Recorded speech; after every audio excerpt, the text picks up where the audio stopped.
আমরা এমন পর্যায়ে এক সময় চলে গেছিলাম যে সময় আমরা আমাদের বাক স্বাধীনতা হারিয়ে ফেলছিলাম। কথা বলেন ঠিক না ঠিক?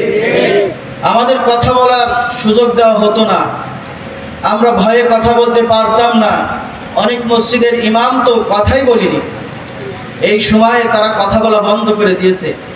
যদি কোনো কথা 30-40 মিনিটের মধ্যে এটা হয়ে যায়, আর ওই কথাটা যদি সরকারের বিরুদ্ধে চলে যায়, আর যদি এটা আমার উস্কায় দেয় থানায়, তাহলে তো আমার চাকরি যাবে, আমি জেলের মধ্যে হান্দায় যাব।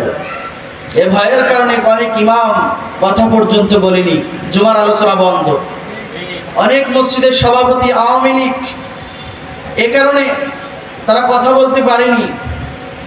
এই যে মানুষকে দিন থেকে দূরে রাখা হয়েছে, তারা মাসলা মাসাইল শিক্ষা থেকে দূরে রাখলো, এটার দায়ভার কে নিবে? জাতিকে ইমাম কথা শোনায়, ইমাম সপ্তাহের যত অপরাধ এলাকার মধ্যে হয় সে বিষয়ে জানার পর ইমাম মসজিদের মেম্বারে দাঁড়িয়ে কথা বলে।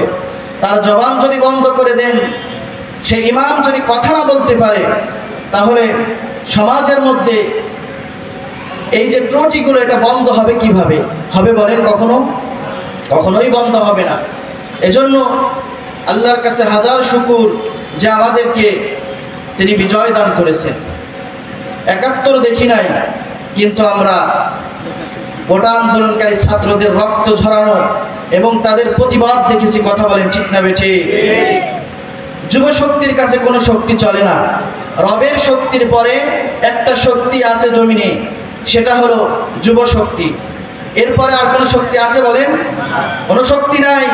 মনে করছিল ৪১ বছর পর্যন্ত, ৪১ সাল পর্যন্ত ক্ষমতায় থাকবো, কিন্তু দেখে নাই যে মুসলিমরা আগেও বিজয় অর্জন করেছে।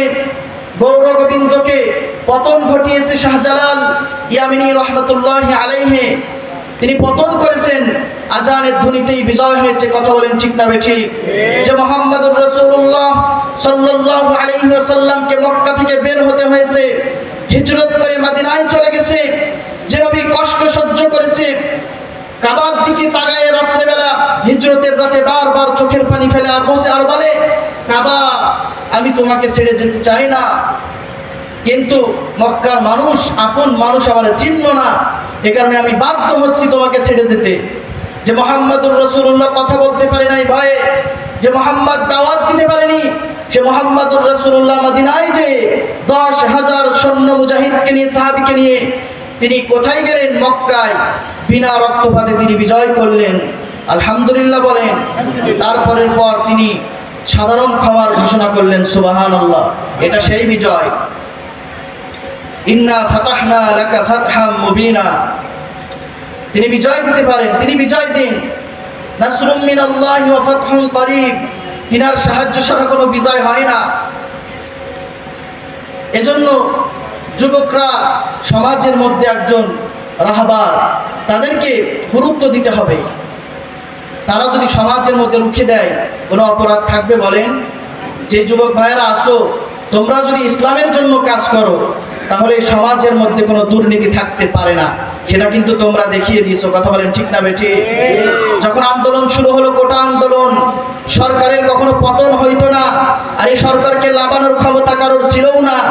সরকার যদি ছাত্র আন্দোলনের কোটাকে মেনে নিত, তাহলে আর কোনো সমস্যাই ছিল না। কথা বলেন ঠিক না বেঠি? কিন্তু তিনি বাহাদুরি করে নিজের গরম আর নিজের ক্ষমতা দেখাইতে যে ছাত্রদের উপরে গুলি চালানোর পর ছাত্রদের রক্ত তো বৃথা যাবে না, ইসলামের গোড়ায় যত রক্ত ঝরবে ইসলাম তত পরিমাণ জেগে উঠবে।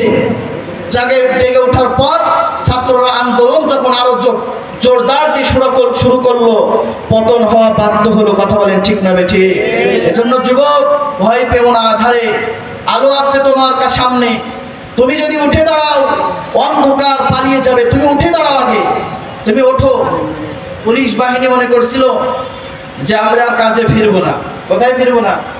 কাজে ফিরবো না, দেখবো দেশ কোথায় যায়। কিন্তু ছাত্ররা দেখিয়ে দিয়েছে, সোনার ছেলেরা সব পারে। কোথায় ছাত্রলীগ? ছাত্রলীগকে দেওয়া হয়েছে সোনার ছেলে। এরা কি সোনার ছেলে হতে পারে? যারা মায়ের বুক খালি করে, যারা বাবার বুক খালি করে, এরা কোনো মানুষ হতে পারে না। আর মায়ের অবনীত সন্তান ছাড়া ছাত্রলীগ কেউ করতে পারে না। কথা বলেন ঠিক না বেঠি?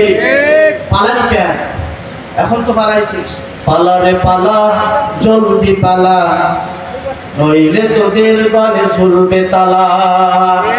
পালা রে পালা, জলদি পালা, নইলে তোদের গলে ঝুলবে তালা। পালাইতে হয়েছে এখন। এত ক্ষমতা কই গেল, কোথায় গেল সে ক্ষমতা? আল্লাহ বলে আমি ধরি না, ধরলে আমি আল্লাহ ছাড়ি না। ইন্না বাতিশা রাব্বিকা লাশাদীদ, আমি রবের ধরা বড় শক্ত, কাউকে ধরি না, আমি ছাড় দিয়ে দিয়েছি। তবে যখন তোমার শের পুড়ে যাবে, অপরাধের পাওয়ার বেশি হয়ে যাবে, তখন আমি আল্লাহ ধরবো। তবে আমি হালকা ভাবে ধরবো, যাতে করে তুমি আবার ফিরে আসতে পারো আমি ইসলামের পথে, আমি কোরআনের পথে।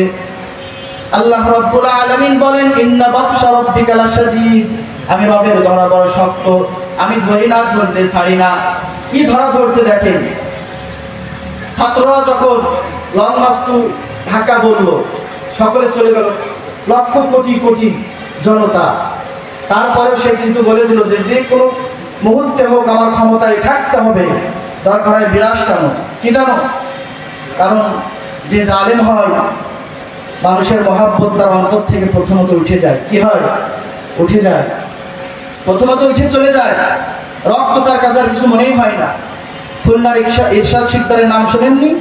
রক্ত নিয়ে খেলা করত। এ কারণে শেষ পর্যন্ত তার কি হইল? শেষ পর্যন্ত ফাঁসিতে ঝুলতে হয়েছে তাকে। নামাজ রোজা ছিল না। এ কারণে আল্লাহ ছাড় দিয়ে রাখে। নমরুদ, ফিরাউন, কত শাসক পৃথিবীতে চলে গেল। এরা কি এই কাহিনীগুলো, এরা কি কোরআনের এই ব্যাখ্যাগুলো পড়ে না? প্রতি ফজরের নামাজের পর নাকি কোরআন তেলাওয়াত করে। তো কি করেছে এতদিন? সে কেন এই ঘটনাগুলো জানিনি? তাহলে তো এই পতন হইতো না।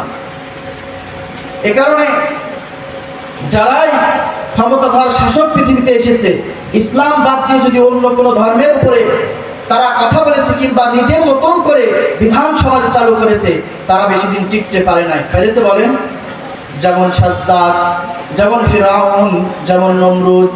নমরুদকে আল্লাহ রাব্বুল আলামিন 1000 বছর তার হায়াত দিল, কিন্তু নমরুদ এত অত্যাচার শুরু করলো, ইব্রাহিম নবীকে আগুনে ফেললো। আপনারা জানেন নমরুদ এত অন্যায় করেছে, আল্লাহ রাব্বুল আলামিন রাগান্বিত হয়ে গেলেন। ওই যে আল্লাহ কিন্তু ধরে, কিন্তু হঠাৎ করে আল্লাহ ধরে না।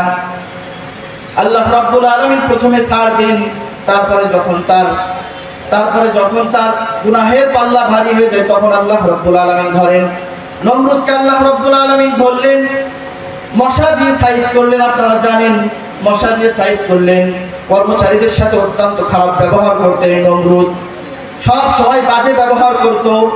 কিন্তু একটা ন্যাংরা মশা তার নাক দিয়ে মাথার মধ্যে যাওয়ার পর, মগজের মধ্যে যাওয়ার পর নমরুদ শুধু লাপাইতে থাকে। কি করতে থাকে? লাপাই। এত ক্ষমতাধর কিন্তু লাপাই। এক পর্যায়ে একজন এসে পিছন দিক থেকে একটা বাড়ি দিল ওর মাথার মধ্যে। এই মশাটা আর তার কামড় দেয় না মগজের মধ্যে।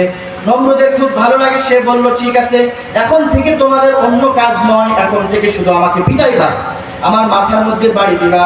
যত বাড়ি দিবা, যত বেশি জোরে বাড়ি দিতে পারবা, তত বেতন বাড়িয়ে দেব। অনেক কর্মচারী তো এটা বললো যে যাক, সময় পেয়েছি, এতদিন পর্যন্ত আমাদের উপরে নির্যাতন করেছো, জুলুম করেছো, অত্যাচার করেছো, আমার বউকে নিয়ে তুমি ফষ্টি নষ্টি করেছো, এখন তোমারে পাইছি।